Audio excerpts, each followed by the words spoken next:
Boa noite. Abra sua Bíblia no livro de Jonas, livro do profeta Jonas. Talvez um dos profetas menores mais conhecidos, ao Abacuque. De longe, muito mais popular do que Obadias, do que Sofonias, do que Malaquias, até por conta das chamadas de dízimo e oferta, a gente lê com um pouco mais de frequência, mas só o capítulo 3, verso 9 e verso 10. E hoje nós damos continuidade, após uma pausa devido aos testemunhos do Concílio, a nossa série de pregações que vai até o final deste mês, o mês de outubro, que é a oração por trás da história. Quando nós olhamos para o drama das Escrituras, para a palavra de Deus, nós vemos Deus operando milagres e maravilhas, verdadeiros plot twists, transformações, guinadas, que se não fosse a mão do Senhor, certamente não seria possível se concretizar. E o episódio de hoje, da noite de hoje, é a oração de Jonas, conhecido como profeta fujão. Então eu quero ler com você, quem já leu um capítulo todo da Bíblia hoje? Hoje alguém já fez devocional, leu um capítulo todo, levanta sua mão, você vai ler agora, a gente vai ler Jonas capítulo 2 todo. A oração de Jonas, ela está registrada do verso 1 do capítulo 2 até o verso 10. Escute com fé a palavra de Deus. Então Jonas, do ventre do peixe, orou ao Senhor, seu Deus, e disse: na minha angústia clamei ao Senhor, e Ele me respondeu. Do ventre do abismo gritei, e Tu me ouviste a voz. Pois me lançastes no profundo, no coração dos mares, e a corrente das águas me cercou. Todas as Tuas ondas e as Tuas vagas passaram por cima de mim. Então eu disse: lançado estou, de diante dos Teus olhos tornarei, porventura, a ver Teu santo templo? As águas me cercaram até a alma, o abismo me rodeou, e as águas se enrolaram na minha cabeça. Desci até os fundamentos dos montes, desci até a terra, cujos ferrolhos se correram sobre mim para sempre. Contudo, fizeste subir da sepultura a minha vida, ó Senhor meu Deus. Quando dentro de mim desfalecia minha alma, eu me lembrei do Senhor, e subiu a Ti a minha oração no Teu santo templo. Os que se entregam à idolatria vã abandonam aquele que lhe és misericordioso. Mas com voz do agradecimento eu te oferecerei sacrifício, o que votei pagarei. Ao Senhor pertence a salvação. Falou, pois, o Senhor ao peixe, e este vomitou Jonas na terra. Verso 9, mais uma vez, eu quero ler com você a parte C do verso 9. Todos juntos. Ao Senhor pertence a salvação. Mais uma vez, ao Senhor pertence a salvação. Vamos orar? Pai bondoso, muito obrigado pelo dia de hoje, muito obrigado pelo segundo dia da nossa semana. Ontem tivemos o privilégio, alguns de nós, de começar a semana escutando a Tua voz, atendendo a santa convocação, estando na Tua casa no dia do Senhor. E logo hoje, na segunda-feira, podemos retornar na Tua casa e dedicar um tempo especial de oração, de clamor, de petição, agradecendo ao Senhor por tudo que o Senhor tem feito, mas também rasgando o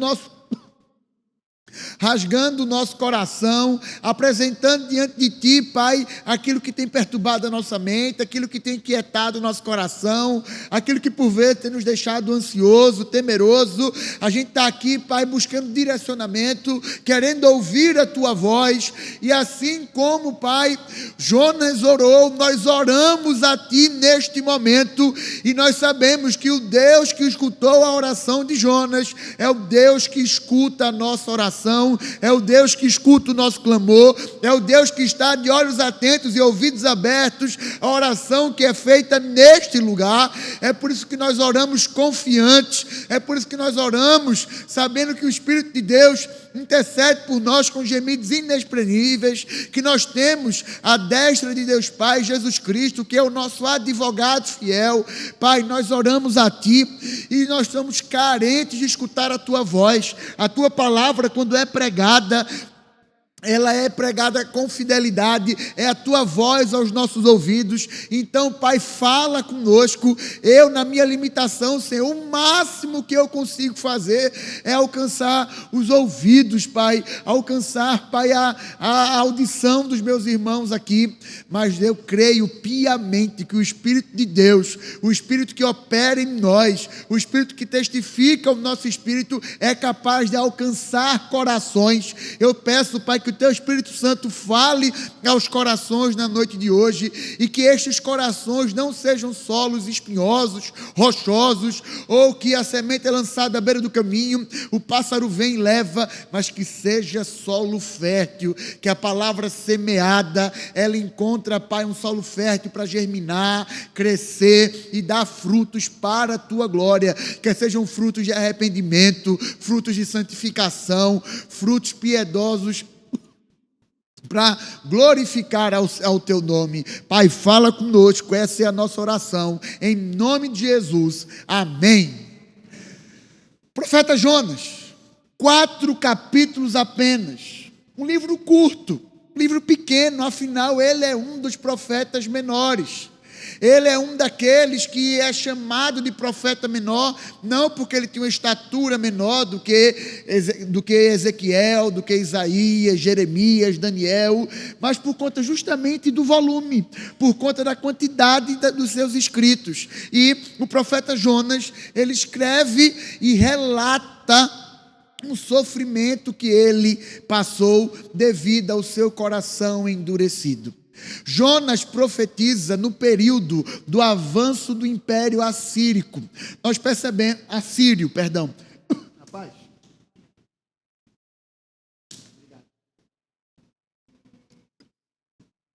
Jonas, perdão, irmãos, ele profetiza no período do avanço dos assírios. Nós sabemos que ao longo do Antigo Testamento, algumas nações tiveram um domínio momentâneo, porque só o Senhor é Rei eterno do mundo antigo. Os egípcios, por ora, foram esses dominadores, mas os babilônicos, muito antes dos egípcios, foram esses dominadores. Depois os assírios foram esses dominadores.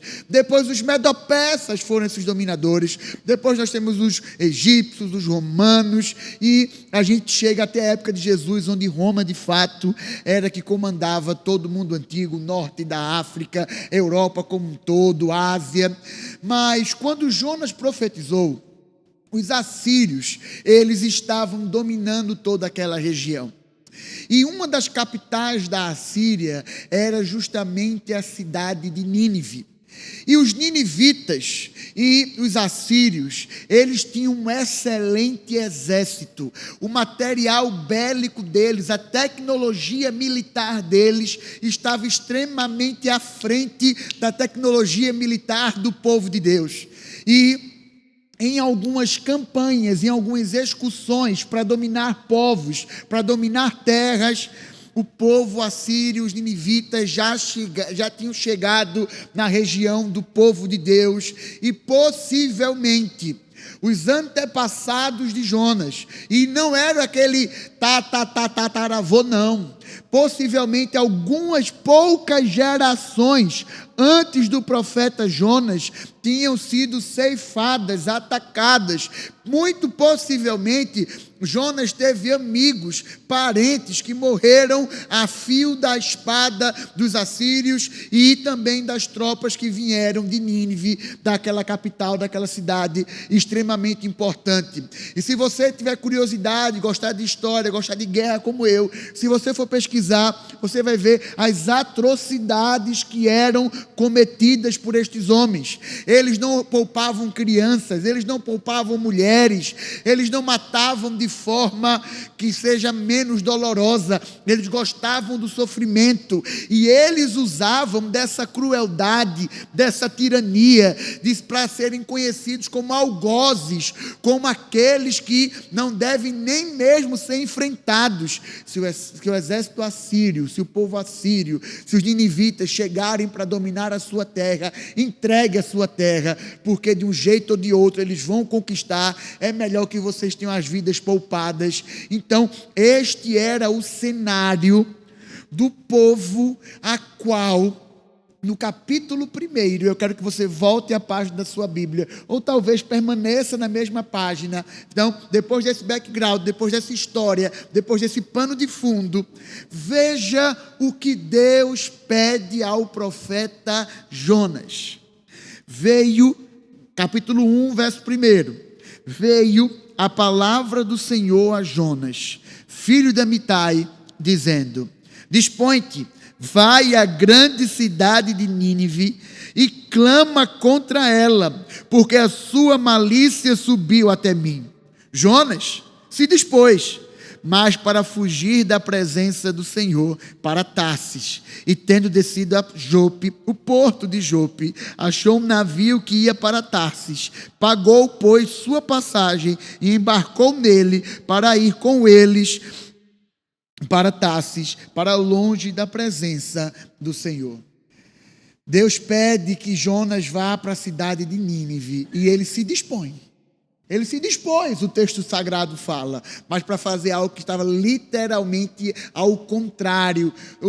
Se Deus pediu que ele fosse para o norte, ele foi para o sul. Se Deus pediu que ele fosse para o leste, ele foi para o oeste. A distância lá e a dimensão é leste e oeste, mas para que você possa entender, é tipo o seguinte: eu chego para Yuri, eu tenho uma missão para você. Vá lá para Maceió e entregue esta carta, entregue esta mensagem. Sabe o que Yuri faz? Eu lá gosto de Maceió, eu não gosto da praia de Pajuçara, Ponta Verde, eu não gosto lá da Jatiuca, eu vou para João Pessoa, quero curtir o Bessa, Cabo Branco, Tambaú. Ele vai para o sentido oposto. E a gente chega, olha para esta história e chama de Jonas de covarde. Nós chamamos Jonas de orgulhoso, é um profeta fujão. Como pode ele, um profeta de fato? E Jonas, ele foi um profeta extremamente usado por Deus. Nós percebemos no livro de Reis, no segundo livro de Reis, que não apenas essa profecia Deus usou para replicou ao povo através de Jonas. Outras profecias foram confiadas a Jonas, e Jonas tinha entregue, tinha compartilhado profecias boas, de vitória para o povo de Deus. Mas quando chega aqui, o profeta Jonas, ele corre. Ele não quer cumprir a vontade de Deus, ele não quer fazer a vontade de Deus, ele vai para o porto de Jope, e eu imagino, o texto não relata isso, ele ficou pensando, assim como eu e você, às vezes a gente pede uma confirmação de Deus, aí você escuta a voz do seu coração enganoso, e você fala: Deus falou comigo, eu vou fazer isso aqui. Você precisa abalizar, você precisa embasar e fundamentar qualquer coisa que você chame de palavra de Deus, pela palavra que já está revelada, pela revelação que já nos foi entregue pelo Senhor. Qualquer tipo de sonho, qualquer tipo de visão, qualquer tipo de orientação, Deus, irmãos, continua falando hoje. O Espírito Santo não está no INSS, Deus continua operando milagre e maravilha, mas Deus não se contradiz, nele não existe sombra de variação nem de mudança. Tudo que você escutar, você precisa analisar pela lente da Escritura. Você precisa ser conhecido como aquele povo de Bereia, que o livro de Lucas elogia os bereanos. Tudo que o homem de Deus falava, tudo que se falava em nome de Deus, eles analisavam pela Escritura. Nós precisamos ter esse espírito de sempre voltar à palavra e analisar pela palavra todas as coisas. Aí Jonas chega no porto de Jope: se tiver um navio para outro lugar, eu vou, e aí eu vou entender que é o melhor. A Bíblia não fala isso, mas eu imagino Jonas tentando encontrar saídas, atalhos, tentando estabelecer o seu plano. quando ele lá chega naquele porto, de fato tinha um navio. Tudo cooperava, ele tinha um dinheiro para pagar a passagem. Ele paga a sua passagem e ele vai para o lado, ou pelo menos ele tentou ir para o lado oposto. Ele tentou ter que a sua vontade fosse maior do que a vontade de Deus. E nada neste mundo, meu amado irmão, minha amada irmã, em nenhum momento da história do universo, desde que Deus criou, nada foge do controle de Deus. Algumas tragédias de fato acontecem. Deus, na sua soberania, permite que a gente cometa alguns erros, mas nada foge do seu controle. Jonas entra naquele barco e uma grande tempestade chega até aquele povo. Tempestade esta que jamais tinha sido vista, nada parecido. E Jonas, ele está naquele barco. Aqueles marinheiros agoniados, angustiados, sem saber mais o que fazer, já estavam jogando as coisas para fora para tentar salvar a sua própria vida. Eles tiram a sorte e percebem que o problema estava em Jonas. Eles acordam Jonas: do que você fez com esse teu Deus? E Deus usa até a rebeldia de Jonas para alcançar aqueles marinheiros. A salvação do livro de Jonas, em fins últimos, não foi só para alcançar o ninivita. A gente já vê o marinheiro sendo salvo pela graça de Jesus, porque até pela desobediência de Jonas, eles temeram e tremeram diante do Deus que era capaz de operar uma tempestade como aquela, mas não só operar uma tempestade como aquela, como depois, logo após Jonas ser lançado ao mar, tudo se acalmar. E Jonas estava com o coração extremamente endurecido. Jonas estava obstinado no seu pecado. Ele estava vivendo ali de fato a sua depravação total, a corrupção total. E ele era um profeta, meu irmão. Quando a gente olha para o livro de Amós, Amós com toda a sua humildade: rapaz, eu não sou filho de profeta nem profeta, eu trabalho com animais, eu trabalho com fruto. Mas Jonas não, era um profeta reconhecido entre o povo de Deus. Não importa quantos anos você tenha de igreja, não importa se a sua linhagem é uma linhagem de crente de quinta geração, se você lidera ministério, se você lidera pequeno grupo, se você, não sei, o seu envolvimento com a obra do Senhor, se nós não policiarmos o nosso coração, se nós não fizermos autoconfrontação, se nós não esquadrinharmos o mais íntimo da nossa alma, nós podemos cair no mesmo pecado do profeta Jonas, ter o coração tão endurecido e obstinado para praticar o mal, praticar mais obras. E a grande prova, quando a gente olha para o capítulo 1, é que até no meio daquela circunstância difícil, Jonas já estava correndo de Deus, mas depois da tempestade, eu acho que Jonas ia começar a se quebrantar. Jonas não estava nem um pouco quebrantado. Me prove isto, pastor. Quando o capitão pede que ele ore, Jonas nem orar ora. Jonas não orou naquele momento. Talvez, se a circunstância fosse outra, nós estaríamos pregando sobre a oração de Jonas ainda no capítulo 1. Mas não. Foi preciso que ele fosse lançado ao mar. E lançado ao mar, o grande peixe o engole. E quando a gente olha para a oração de Jonas, a primeira coisa que a gente pode perceber é que é a oração de um homem que, após beber muita água, não sei se você já teve a experiência de levar um caldo ou minimamente se afogar, é horrível. Horrível, horrível, horrível, horrível. Você fica literalmente sem controle. E Jonas estava experimentando. É por isso que ele fala no verso 2: na minha angústia clamei ao Senhor e ele me respondeu. Do ventre do abismo gritei e tu me ouviste a voz. A primeira coisa que eu e você aprendemos aqui é que você pode estar extremamente distante de Deus, longe de Deus. Talvez você esteja aqui nesta noite e você veio, fazia anos que você não pisava na igreja, faz muito tempo que você não lê a Bíblia, faz muito tempo que você ora, ou você até está na igreja, vive programações da igreja, mas você vive com a máscara, está extremamente distante de Deus, tão distante quanto Jonas estava no fundo daquele mar. Tenha certeza de uma coisa: no momento que você se arrepende, Deus escuta o seu clamor, Deus escuta a sua oração. E Jonas ali clama ao Senhor, e o primeiro aspecto que a gente vê desta oração é o arrependimento. Jonas, ele estava arrependido. Na minha angústia eu clamei ao Senhor e ele me respondeu, do ventre do abismo gritei e tu me ouviste a voz. E o verso 3, Jonas tem a consciência que foi Deus que colocou ele naquele lugar. Pois me lançaste no profundo, no coração dos mares,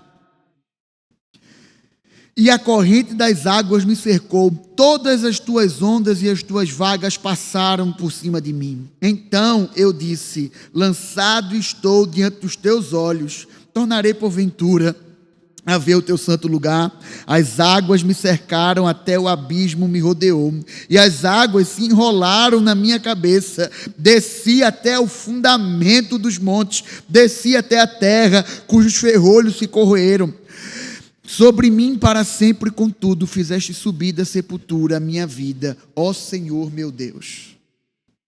Irmãos, o livro do profeta Jonas é um livro desafiador, porque ele está nos profetas menores, porque de fato existe aqui a história de um profeta, a profecia que foi replicada ao povo de Nínive, mas a gente vê uma narrativa sendo descrita, e aqui no capítulo 2 especificamente nós vemos uma poesia.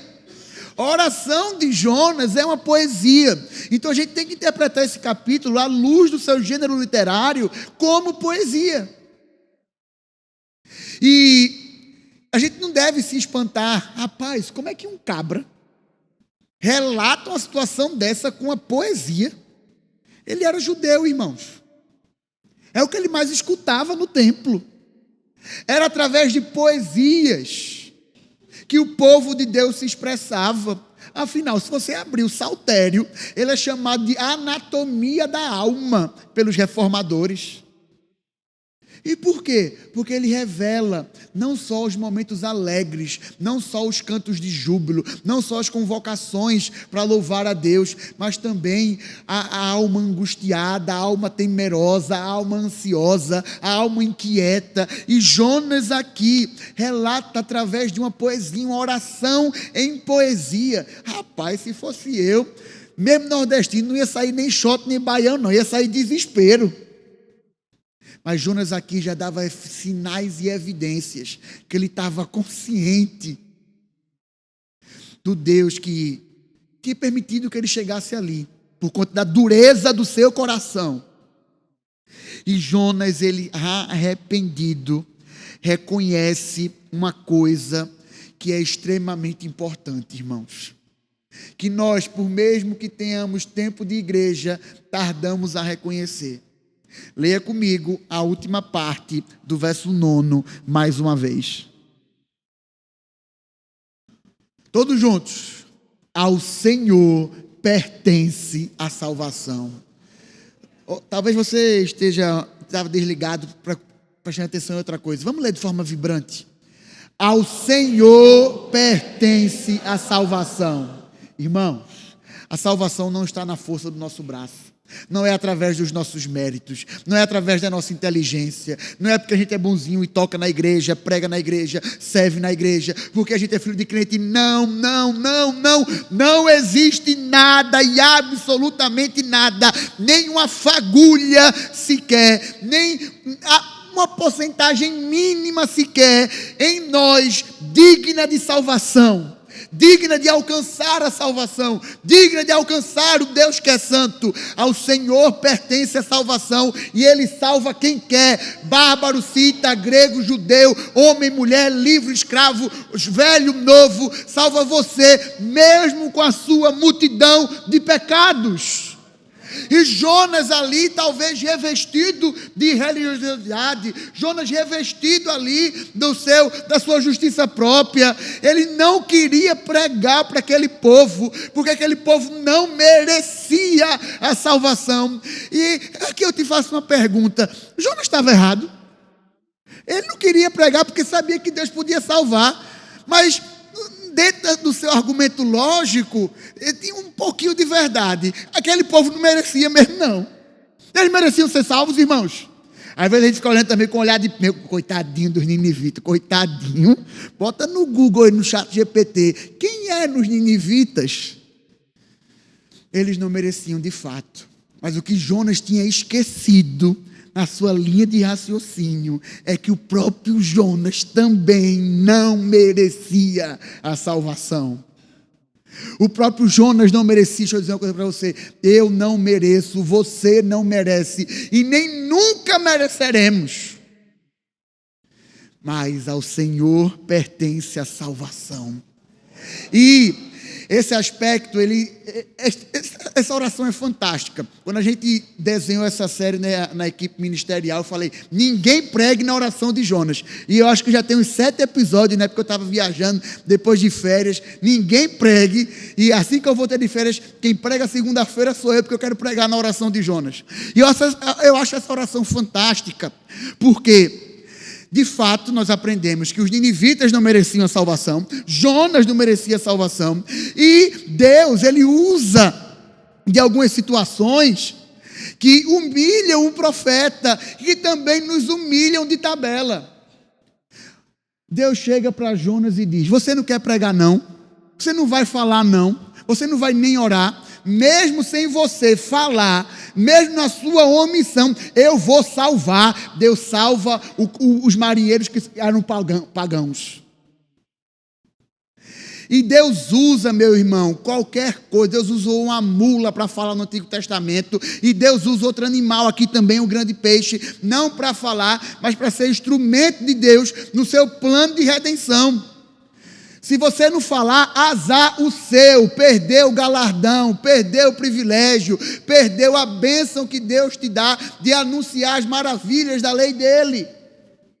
Ah, meu Deus, eu estou com vergonha de testificar no trabalho, de dar testemunho, de falar de Jesus. Se você ficar com essa vergonha, Deus vai cobrar de você no dia do Senhor. Mas se no seu trabalho tiver algum eleito de Deus, nem que seja no último segundo de vida, com a enfermeira, com a técnica de enfermagem, com o cabra que já veio para buscar ali um maqueiro para tratar como presunto já, Deus vai salvar. Deus salva, Deus salva. Ao Senhor pertence a salvação. A gente tem que remover o orgulho do nosso coração, o egoísmo do nosso coração, a justiça própria do nosso coração. No fundo, você conhece alguém que você julga não merecer a salvação. No fundo, você conhece alguém que, rapaz, esse cabra certamente é daqui para o colo de Satanás. Eu gosto muito de história. E lendo história, rapaz do céu, eu fico olhando assim, não é possível não, que esse cabra conseguiu ser tão pecador desse tanto, não. Quando a gente pensa que, eita, já foi uma grande atrocidade, atrocidade maior. Quando a gente vê o que o homem é capaz de fazer, isso... Deixa eu contar um relato para vocês. Estava numa reunião de presbitério, e tem um pastor do nosso presbitério, que ele é médico, poderia ganhar muito dinheiro, ele é urologista, e ele abdicou do seu consultório. Ele já é um médico aí, certamente, com mais de 30, talvez 40 anos de profissão. Abdicou do seu consultório para trabalhar como capelão prisional. Sabe por quê ele resolveu fazer isso? Porque em uma das prisões aqui do nosso estado, isso foi motivo de manchete de jornal, e depois o pessoal abafou. Os presos estavam jogando bola com a cabeça de um daqueles que tinha acabado de ser assassinado. Quem é que lembra disso? Ao olhar para uma situação como essa, uma pessoa que tem a capacidade de fazer isso, com a imagem e semelhança de Deus. Lá no fundo gera uma revolta no coração da gente. Meu Deus, é esse cabra que fez isso, que teve a capacidade de fazer isso, tem que mofar nessa prisão, ele precisa pagar porque ele está fazendo, ele está piorando ali dentro, e a gente começa a se indignar. No fundo, quando a gente escutou essa matéria, quantos de nós orou por esses homens que tiveram essa capacidade de fazer essa crueldade, e eles estão errados. Eu aqui não estou passando a mão na cabeça deles, não. Mas se eu e você merecemos a salvação, eles também merecem. Porque a salvação é para todo eleito de Deus. E aquele que se arrepende, alcança misericórdia. Mesmo que você ache que ele não é digno. Deixa eu dizer uma coisa para você. Lá no céu, de vez em quando, a gente vai cruzar com uns cabras e umas mulheres tão... Rapaz, a graça que lhe alcançou ele também. No final das contas, vocês acham que os contemporâneos a Saulo, que virou Paulo, queriam que Paulo fosse para o céu? Imagina aqueles que estavam ali sendo contemporâneos à crueldade que foi feita com Estevão, o mártir, o diácono. A gente não sabe se Saulo jogou pedra, mas estava lá. Imagina. Rapaz do céu, esse cabra aí não confia não, hein? Não confia não. Ao Senhor pertence a salvação. A salvação, irmãos, é para o homossexual arrependido, é para a adúltera arrependida, é para o fofoqueiro arrependido, é para o maledicente arrependido, é para aquele que é mentiroso arrependido, é para o idólatra arrependido, é para aquele que cobiça arrependido, é para quem não honrou pai e mãe, mas se arrependeu. Às vezes a gente fica com esse negocinho, né, de pecadinho e pecadão. Pecado, meu irmão, como falam os nossos documentos de fé, é transgredir a lei de Deus, quebrar a lei de Deus, quer seja literalmente por transgressão ou por omissão. Mas a graça de Deus superabunda qualquer pecado. Existe mais graça em Deus do que pecado em nós, mais perdão em Deus do que pecado em nós. E aquele homem, nosso pastor aqui do nosso presbitério, ele exerce essa capelania prisional, porque ele entendeu que aqueles meninos, ele está onde aconteceu, ele hoje é capelão, onde aconteceu. Aqueles meninos precisam escutar do Evangelho de Jesus. Ele é médico dentro do presídio. E para além da carga horária que ele precisa exercer dentro do presídio, ele exerce capelania. Ele deixa de ganhar dinheiro para ganhar almas. Dr. Rodolfo Santiago, hoje pastor, foi presbítero muitos anos, meu colega de seminário. Ao Senhor pertence a salvação. Verso 3 ao verso 7, a gente aprende também que Deus ouve orações. Deus ouve a oração do arrependido. Deus ouve a oração do quebrantado. Deus ouve orações. Você pode achar que está extremamente distante de Deus. Deus, Ele é capaz de ouvir o clamor que você faz nesta igreja, no íntimo do seu quarto, no trânsito, na escadaria, no elevador, sozinho, escondido, trancado no banheiro. Deus escuta a tua oração. E Deus, irmãos, Ele é misericordioso. Misericórdia pode ser definida entre tantas propostas de definição, como a gente receber aquilo que a gente não merece. Graça é a gente receber o que... Graça, eu recebo... Vamos lá, pessoal. Eu recebo o que não mereço, favor imerecido. Misericórdia é não receber aquilo que se merece. É uma proposta de definição, terem outras. É assunto para outro dia. E aquele povo não recebeu o que merecia. Quando a gente vai olhar o capítulo 3 e o capítulo 4, aquela nação como um todo se converteu. Foi convertida pelo Evangelho de Jesus. E olha que Jonas pregou correndo, viu? Mas ao Senhor pertence a salvação. Mas não só aquele povo não recebeu a condenação que merecia. Jonas também recebeu o que não merecia. Receber um Deus gracioso, misericordioso, compassivo, longânimo, tardio em irar-se, que escutou a sua oração. Deus poderia acabar com a vida de Jonas naquele momento. Ao invés de jogar ele naquele mar, jogar ele aqui na frente da igrejinha de piedade. Não ia sobrar nada de Jonas. Mas Deus proporcionou mais uma chance para Jonas. Meu profeta, tu é cabra meu peixe, fica aqui. Eu vou te perdoar. Vai pregar. Jonas se arrepende. E Jonas, que tinha recebido perdão, ele mesmo assim, no seu processo de santificação, como eu e você, como já dito nessa noite, prega correndo naquela cidade. Eu imagino que ele foi aquele pregador, acho que ele só soltou uns folhetinhos assim, sabe? Ele quer alguém pegar, eu preguei. E lá depois, quando a gente vai olhar para o capítulo 13 e para o capítulo 4, a gente vê, eu sabia que eu não devia pregar, Jonas dizendo. Está vendo? Deus é misericordioso, salvou o povo. E Jonas irado com aquilo. Irado. Rapaz, eu acho que é o único evangelista que sai triste depois que o povo se converte. Jonas queria ser Naum, que profetizou e acabou com Nínive como um todo. Mas Deus é misericordioso. Só que o dilema, irmãos, é que a gente recebe perdão, recebe misericórdia, recebe graça, e na hora de replicar o que recebemos do Pai, o que é que a gente dá?